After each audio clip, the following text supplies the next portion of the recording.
Cześć wszystkim, Waldek, kanał Photomix. Jeżeli kiedykolwiek zastanawialiście się, jak z nudnego portretu zrobić prawdziwe dzieło sztuki, to jesteście w odpowiednim miejscu i odpowiedniej porze. Dziś pokażę Wam, jak w Photoshopie stworzyć efekt Fine Art, który powali wszystkich na kolana. Przygotujcie się na magię, będziemy dostosowywać tekstury, robić cyfrowy makijaż i bawić się światłocieniem.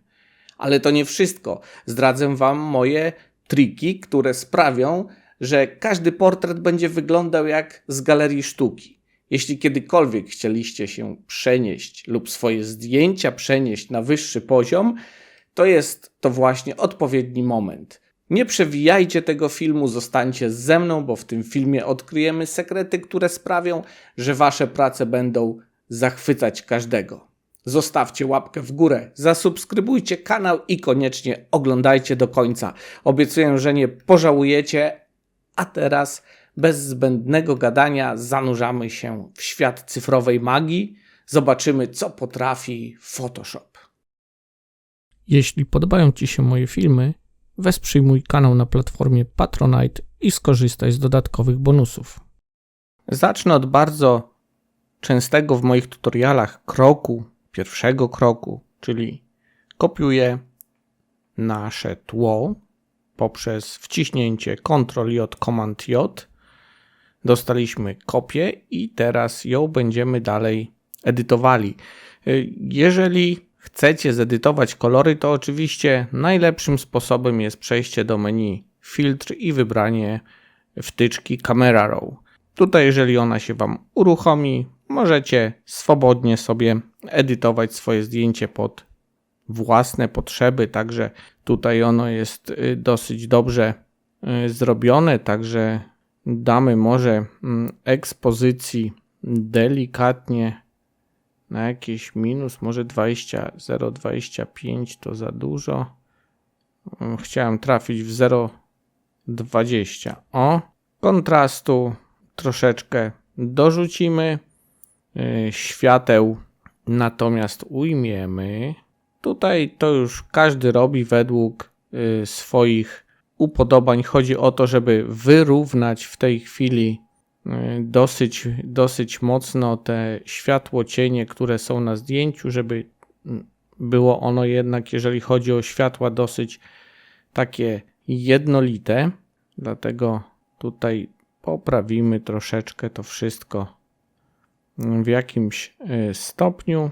Jak widzicie, nie są to jakieś wielkie zmiany. Chodzi o to, żeby delikatnie to wszystko, jakby można to było powiedzieć, poprawić i spowodować to, że następne kroki będą już łatwiejsze do wykonania i efekt końcowy będzie troszeczkę lepszy.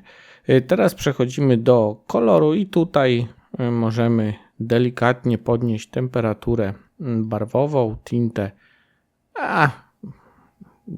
to już ciupinkę na +1 i jeszcze może kolor mixer. Przejdziemy do hue, tu zostawimy czerwony na 0, a pomarańczowy podrzucimy do 14, może żółty delikatnie o jakieś 3 do przodu. Saturacja tutaj czerwony na 12 może, pomarańczowy to ujmiemy, jak mówiłem, będziemy wyrównywać, także nie może być za dużo też tych kolorów. Później jak będziemy nakładali tekstury, to może to nam troszeczkę zepsuć, także żółty też ujmiemy i luminacja, tutaj minimalne ruchy, jeżeli o to chodzi, może ewentualnie zielonego ciutkę więcej ze świateł. I na tym chyba przy tym zdjęciu możemy pozostać. Jak widzicie, nie są to jakieś wielkie zmiany, jeżeli chodzi o samą kolorystykę w Camera Raw, dlatego muśnięcie, jak powiedziałem, wszystko zależy od tego, jakie macie zdjęcie i jak wasze zdjęcie jest odświetlone. Robimy OK i już, proszę, mamy, jak mówiłem, te światła delikatnie spłaszczone, żeby jednolite było to zdjęcie. Jakoś nic się w nim nie wynurzało. Teraz należy wyciąć postać z tła, czyli wybieramy jakieś dowolne narzędzie zaznaczenia, któreś z tych Quick Selection Tool lub coś innego. Bierzemy Select Subject oczywiście. Jeżeli ja akurat mam wyłączony ten pasek narzędzi, który powoduje, że możemy to wybrać z tego paska. Żeby jeszcze dopracować to całe zaznaczenie, które w tej chwili jest, możemy zrobić selekcję i maskowanie. Tutaj wybrać sobie w View, jak widzicie, ten kolor czerwony, czyli tło będziemy mieli czerwone, a reszta będzie bardzo dobrze tutaj ukazana. Wybieramy pędzel, możemy go troszeczkę powiększyć. Jak przejedziemy tutaj przy elementach takich bardziej newralgicznych, to on nam troszeczkę poprawi to nasze zaznaczenie. Tutaj nie będę już tego dalej pokazywał, także zrobicie to na swoim zdjęciu. Wspominam tylko, że coś takiego właśnie możemy zrobić. Tutaj zaznaczymy, żeby nam to jeszcze lepiej zaznaczyło i w Output wybieramy nową warstwę z maską warstwy.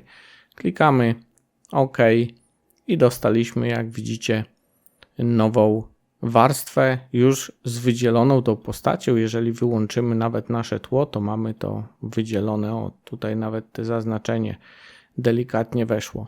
Teraz pomiędzy te warstwy wstawiamy dowolną teksturę z dowolnego pliku. Jak widzicie, wrzuciłem taką teksturkę, ona oczywiście standardowo jak się wrzuca, to wskakuje na górę. Teraz ją dociągnę z obu stron tak, żeby pasowała do tego zdjęcia. Zaznaczam i jak powiedziałem, przeciągam na dół i mamy już zamienione tło i tą teksturkę ładnie zrobioną. I teraz chciałbym wyrównać te kolory na naszym zdjęciu do tych kolorów właśnie tekstury. Właśnie tutaj, żeby te, może zmienię narzędzie, żeby te wszystkie takie niedociągnięcia tutaj przy brzegach się troszeczkę wyrównały. Żeby to zrobić, jak widzicie, mamy zaznaczoną tą warstwę i tą część z wydzieloną postacią i teraz przechodzę do menu warstwa i następnie jest na samym dole usuń otoczkę i mamy coś takiego jak oczyszczanie koloru. Jeżeli to klikniemy, to zauważycie, że zmieniając promień, zmieniamy także właśnie te końcowe elementy na naszym obrazie. Można dać 100, zazwyczaj nie daje i w tym wypadku myślę, że jakieś około 85-86% wystarczy. Robimy OK i mamy już o wiele milej wyglądający ten obraz. Oczywiście, jeżeli przejdziemy teraz na maskę warstwy, jak widzicie, tutaj mamy takie dziwne pozostałości włosów, to możemy po prostu wybrać pędzel, kolor czarny i tutaj to sobie poprawić, zamazać, wymazać. Oczywiście można przybliżyć i zrobić to dokładniej. To już tak względem estetycznym wspominam, żebyście też i nie zapomnieli o takich właśnie elementach. Teraz tworzę z tej naszej wydzielonej postaci wraz z maską warstwy obiekt inteligentny, czyli klikam prawym klawiszem myszy tutaj z boku i jest Convert to Smart Object, czyli konwertujemy do obiektu inteligentnego. Dostaliśmy ikoneczkę, jak widzicie, która informuje nas, że już nasza warstwa jest już obiektem inteligentnym. Teraz kliknę na teksturę, bo będziemy kombinować jeszcze z teksturą zmieniać jej kolorystykę, ale żeby to wszystko ładnie było widoczne, dlatego wcześniej wydzieliliśmy postać, żeby widzieć to, co robimy. I teraz, będąc na teksturze, przechodzimy do warstw wypełnienia i wybieramy krzywę. Tutaj łapiemy za końcówkę i przyciemniamy cienie w tym wszystkim. No, tutaj w zależności od tego, jaką macie teksturę i jaki efekt chcecie uzyskać, spokojnie możecie to wykonać. I teraz przechodzimy do narzędzi, wybieramy pędzel, kolor czarny oczywiście i będziemy rozjaśniać tą teksturę za naszą postacią, czyli zwiększamy pędzel. Jak widzicie, jesteśmy na krzywej nad teksturą i zaznaczona jest maska warstwy i rozjaśniamy. Zobaczcie, ładnie się nam rozjaśnia tutaj ta część za postacią. Będziemy mieli taką aureolkę, można powiedzieć. I to wszystko ładnie. O, tutaj opacity, krycie pędzla dajemy na 100 i jeszcze raz przejdziemy. Myślę, co mi tak to słabo maluje. I można to za mocno nie, bo też te rogi, ta winieta taki fajny efekt robi, więc nie ma co się tutaj kombinować. Zrobiliśmy ładnie, zobaczcie, wcześniej i teraz. No naprawdę efekt dosyć fajny. Jeżeli byśmy chcieli zniwelować jeszcze te mocne zaciemnienia na rogach, to oczywiście możemy dwukrotnie kliknąć na ikonkę krzywej i przeciągnąć trochę do góry, żeby rozjaśnić jeszcze troszeczkę te winiety właściwie w tej naszej teksturze. Dobra, to mamy już zgrzywki i następnie jeszcze raz kliknę na tą naszą krzywą i jak widzicie, mamy ikonkę, która spowoduje, że ta krzywa będzie się tyczyła tylko i wyłącznie naszej tekstury. I to chcę zrobić. Pyk, kliknąłem.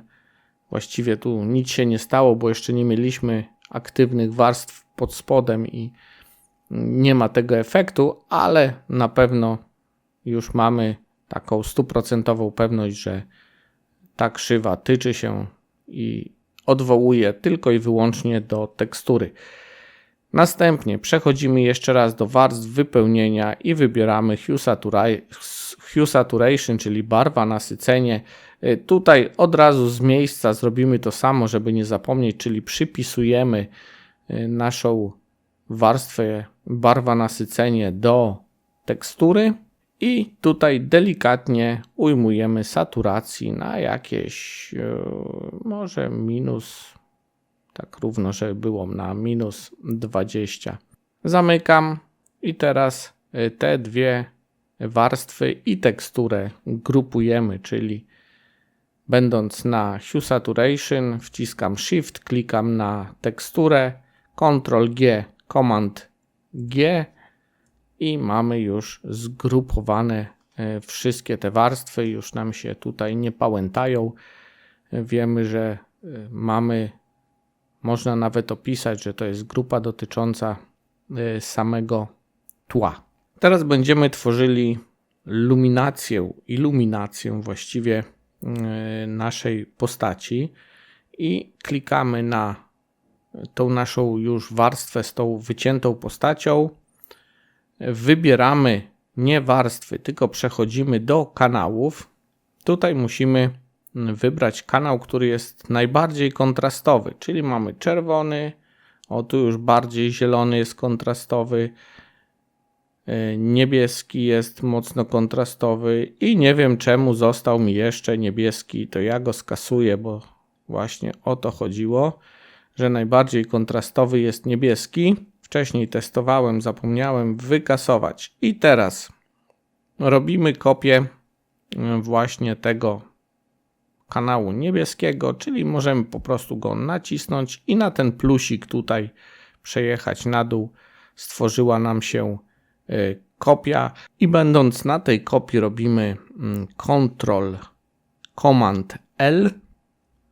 Jak widzicie, wrzuca nam się wykresik levels i teraz musimy spowodować to, aby mieć tylko i wyłącznie jasne partie obrazu, czyli przeciągamy mocno nasze cienie w prawą stronę, światła delikatnie, ewentualnie jeszcze pokombinujemy tonami średnimi i zostawiamy taki dosyć ciemny obraz.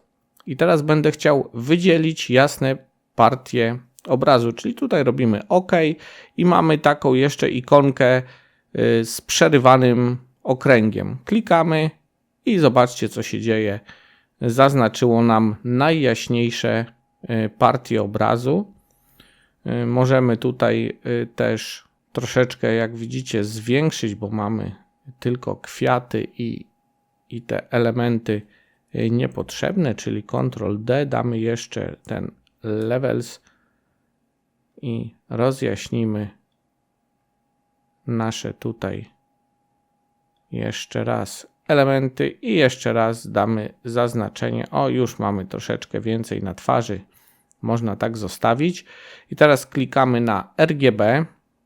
Jak widzicie, wróciliśmy do kolorystyki. Przechodzimy do warstw. Zaznaczenie, jak zauważycie, nam cały czas zostało. I teraz wybieramy krzywę. Tutaj standardowo klikamy lekkiego esika i jeżeli mamy zaznaczone te punkty, to tego esa dolnego zostawiamy, bo zazwyczaj robimy tego właśnie esa, jeżeli chcemy zwiększyć kontrast, a przeciągamy do góry tylko górną część tego naszego punktu. Jak widzicie, rozjaśniamy, robimy taki dodge and burn w naszym obrazie i ten malarski taki delikatny efekt. Także zrobimy coś w tym stylu. Możemy to nawet zostawić. Zamykamy. Jak widzicie, tutaj ładnie nam to wszystko stworzyło. Jeżeli chcemy coś jeszcze pozmieniać, to możemy wziąć pędzel, kolor czarny i jeszcze zamalować lub odmalować kolorem białym to, co jeszcze chcemy uwypuklić lub schować. Jeszcze raz przechodzę do warstw wypełnienia i jeszcze raz wybieram krzywę. Teraz po prostu stawiam punkt na środku i delikatnie przenoszę go w dół. Naprawdę delikatnie, nie robimy tego jakoś za mocno. Delikatnie taki robimy łuk. Zamykam. Robimy inwersję tej maski warstwy, czyli Ctrl, Command i teraz będziemy konturowali naszą twarz i ciemne elementy tego naszego obrazu, czyli mając pędzel, oczywiście w tej chwili jak mamy to na czarno, to nie czarny, tylko biały, X-em zamieniamy, przypominam, i możemy na przykład usta przyciemnić i zrobić przyciemnienie brwi. Tutaj delikatnie nad brwiami cienie. Tu jak widzicie konturujemy. Także nawet w tej chwili jest to za mocno, więc to cofnę, bo to nawet źle wyjdzie, jeżeli chodzi o zmianę krycia, a najlepszym tutaj efektem będzie zmiana krycia samego pędzla, czyli tutaj zwiększamy w ustawieniach, zmniejszamy właściwie w ustawieniach pędzla na około 35% i jeszcze raz powtórzymy to, co robiliśmy. I ładnie nam to teraz wszystko wychodzi. Już nie musimy jakoś kombinować. Jak widzicie, mamy ładnie przykonturowaną twarz. Można tu trochę we włosach pokombinować. Tutaj troszeczkę nie wyszło, więc możemy z X-em i zamalować tutaj, żeby takiej plamy nie było. Możemy przyciemnić same oczy. Też brwi zrobiliśmy ciemniejsze, więc jeszcze rzęsy, możemy też i same tęczówki. I mamy tutaj jeszcze nosa, przykonturujemy, żeby było widać, że nos to nos. Tutaj zmarszczki mimiczne. Delikatnie można też tu na dole, żeby to ładnie wyglądało. I mamy, proszę, Dodge and Burn, jeżeli chodzi o to zrobiony. I jak było wcześniej, grupujemy te dwie warstwy bez tej naszej wyciętej postaci, czyli górna warstwa, Shift, dolna warstwa, Ctrl, Command G i mamy drugą grupę. Teraz, żeby dodać tego efektu malarsko-artystycznego, to jeszcze raz przejdziemy do naszej warstwy z wydzieloną postacią i teraz, jeżeli mamy ją jako filtr inteligentny, jako obiekt inteligentny, to możemy wykorzystać różnego rodzaju filtry. W tym wypadku nam bardzo będzie przydatny filtr, jak to stylizacja, farba olejna. Dlatego przechodzimy do menu filtr, wybieramy stylizację i tutaj mamy farba olejna. Jak widzicie, możemy sobie to fajnie zedytować. Najważniejsze, żeby światło tutaj lighting było wyłączone i tutaj dostosowujemy to naprawdę delikatnie. Tutaj jak widzicie po oczach, może wezmę, jeżeli damy te oczy, troszeczkę się zmieniają, można jeszcze tutaj, jeżeli chodzi o mnie, to zwiększyć te wartości. Tutaj jeżeli chodzi o samo użycie tego narzędzia, to wszystko zależy od tego, jaką rozdzielczość macie samego zdjęcia, dlatego te ustawienia będą dosyć zróżnicowane dla każdego. Nie ma to być jakaś potężna różnica. Jak widzicie, delikatnie tutaj rozmyłem te wszystkie elementy. Robię OK i nawet jeśli byście coś spaprali, mamy obiekt inteligentny i klikając dwukrotnie wracamy i możemy jeszcze sobie tutaj to zedytować. Także wszystko jest pod kontrolą, mając obiekt inteligentny.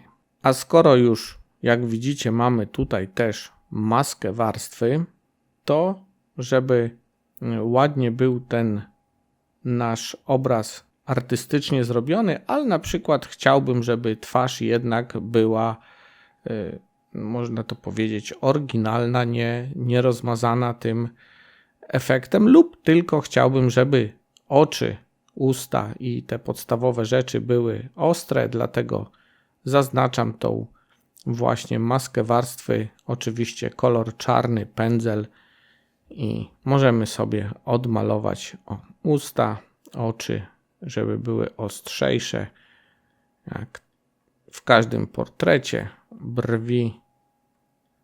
Tutaj już nie chce mi się krycia pędzla zmieniać, niech zostanie te 35. Zawsze lepiej 2 razy przejechać niż przedobrzyć, bo jak powiedziałem, nie zawsze później te krycie tutaj, jeżeli zmniejszymy, to ono tak samo wpływa, jakbyśmy to delikatnie to wszystko pozmieniali. OK, mamy już to zrobione i teraz przechodzimy na samą górę, czyli klikamy na tej grupie na samej górze i jeszcze tutaj przechodzimy do warstw wypełnienia i wybieramy barwa nasycenie. W tej chwili zmniejszamy barwę na minus, żeby równo było minus 10. Już jak widzicie, zrobiło nam całkowicie inne te nasze zdjęcie, ale nie martwcie się, już się tym zajmujemy. Robimy oczywiście inwersję maski warstwy, czyli Ctrl, Command I. Teraz będziemy delikatnie tworzyć ten malarski taki make-up, tak to nazwę, czyli mając już zakryte na czarno tą warstwę Hue Saturation, wybieramy pędzel i kolor biały X albo te dwie strzałeczki. Przerzucamy sobie ten kolor i teraz pomalujemy. O, proszę bardzo, damy kolorów naszej tutaj modelce. Możemy tu nad okiem puścić cień. O. I pięknie mamy już to zrobione. Jeśli tu jeszcze przedobrzymy, jak widzicie, cały czas mam te krycie pędzla na 35, możemy jeszcze w tym wypadku delikatnie zmniejszyć krycie i mamy, zobaczcie, piękne takie róże, jeśli chodzi o sam portrecik dodane. Nie są one takie mocno nachalne, tylko delikatnie wstawione. Ja tu też jeszcze troszeczkę przesadziłem, żebyście je widzieli, także wszystko trzeba robić z umiarem. Teraz, żeby jeszcze uwydatnić to wszystko, to dobrze by było jeszcze nałożyć raz naszą teksturę, czyli tutaj otwieram tą grupę, gdzie zgrupowaną mam teksturę, wciskam klawisz Alt na klawiaturze, łapię za tą teksturę i przenoszę nad to wszystko. Ciach, przeniosło nam, skopiowało właściwie, jak widzicie mamy kopię. Jeżeli z Altem to zrobicie, to skopiujecie. Dobra, mamy już tą kopię na samej górze i zakryła ona nam wszystko. I co teraz? Zmieniamy rodzaj warstwy na miękkie światło, czyli przechodzimy na Soft Light i już mamy coś bardzo fajnego. Żeby jeszcze to dopracować, to oczywiście krycie całej warstwy zmieniamy i to dosyć mocno na około 50-52%. Jak widzicie, o proszę bardzo, zmiana kolosalna, mamy już taki fajny efekt. Możemy dodać jeszcze gradient, także będziemy je dodawali ze starych gradientów, także jeżeli ktoś, to może jeszcze raz powiem, bo już nie pamiętam, gdzie ja o tym mówiłem. Mamy okno i tutaj wybieramy gradienty i jeżeli jesteśmy w gradientach, to tutaj jak widzicie są te trzy paseczki. Jeżeli je klikniecie, to macie stare gradienty i to klikając on po prostu zaciągnie. Będziecie mieli naprawdę masę więcej gradientów niż jest to w standardzie, bo w standardzie jest ich dosyć mało. I teraz wybierając mapę gradientu z warstw wypełnienia, klikniemy tutaj na nasz gradient i teraz będziemy mogli wybrać te nasze stare gradienty, czyli przejdziemy na sam dół, mamy stare gradienty, Legacy Gradient i stąd wybieramy Photographic Tuning, czyli jakieś tonowanie fotograficzne, a z tego wybieramy coś takiego jak sepia numer 5. Proszę bardzo. Robimy OK. Tutaj możemy też już zamknąć. Jak widzicie, zrobiło nam trochę stare zdjęcie, ale rodzaj tej warstwy, tak jak wcześniejszej, zmieniamy z Normal na Soft Light i zobaczcie, mamy coś pięknego, już się robi. A jeszcze jak zmniejszymy krycie, także tak jak tam było, do około 52, a troszeczkę inaczej, może damy więcej, 54%. I proszę Was bardzo, mamy zdjęcie oryginalne i zdjęcie po naszych przeróbeczkach, naprawdę fajnie wyglądające. Dziękuję, że byliście ze mną do końca. Mam nadzieję, że teraz czujecie się jak prawdziwi mistrzowie Photoshopa i gotowi do tworzenia swoich własnych arcydzieł. Jeśli spodobał Wam się ten tutorial, dajcie znać w komentarzach. Chętnie zobaczę też Wasze prace. Nie zapomnijcie zasubskrybować, żeby nie przegapić kolejnych filmów pełnych trików i porad. A teraz do dzieła. Zaskoczcie wszystkich swoimi cyfrowymi cudeńkami. Do zobaczenia w następnym filmie. Cześć!